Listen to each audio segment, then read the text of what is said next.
We come down here a couple times a year, and we do around 20 surgeries, give or take. We operate 3 to 4 days, anywhere from hernias to tubal ligations to ganglion cysts.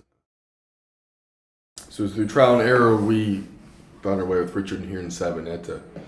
And so this is our fourth time being able to come down to Sabaneta or Cabarete and Sabaneta to operate.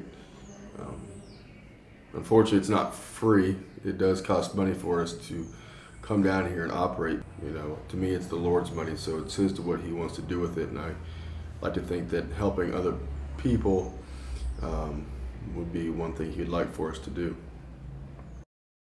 And the couple times now I've brought my family, and so my children have been able to see what I have seen and kind of realize that life is different outside of their world. Once we got here, going into the villages, that was overwhelming. The houses that, or if you can even call them houses, the shacks or the shanties that people live in, and how people can live with so much less than what I have to live with. Yes, no, I don't feel it. I don't think that'll ever go away. The feeling that you see here.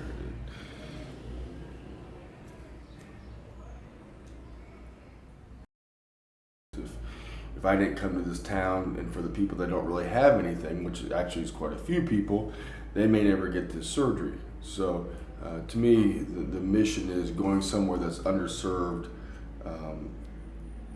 underrepresented. It just doesn't have the ways and means to get the services, in this case, that I offer. So for me, that's the way I feel like I give. I try to do Jesus Christ's work or show His love through my operating.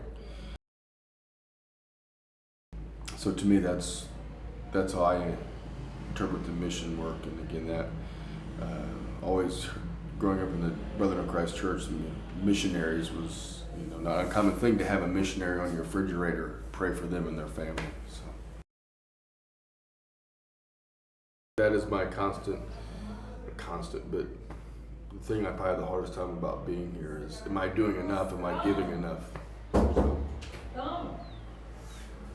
okay. Yeah, I'm coming.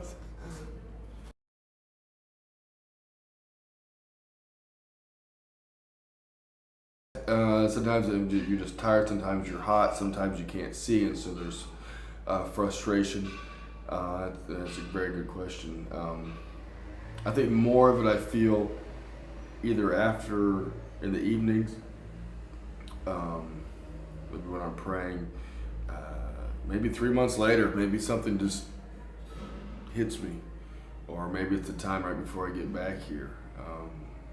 I'll have to be honest. When I'm doing, I'm a little stressed. So feeling that you're doing a charitable work at that particular moment sometimes is not there. But I find myself at moments in reflection, and then all of a sudden it hits me and say, "Man, that's pretty cool." And thank you, Lord, for allowing me and being there to get me through it. Because there's not a lot of room for error. I'd like to think that I've taught my kids something important about giving to others and doing as Jesus asks us.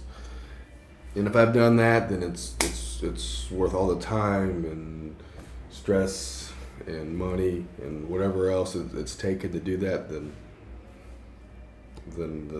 to me, it's successful.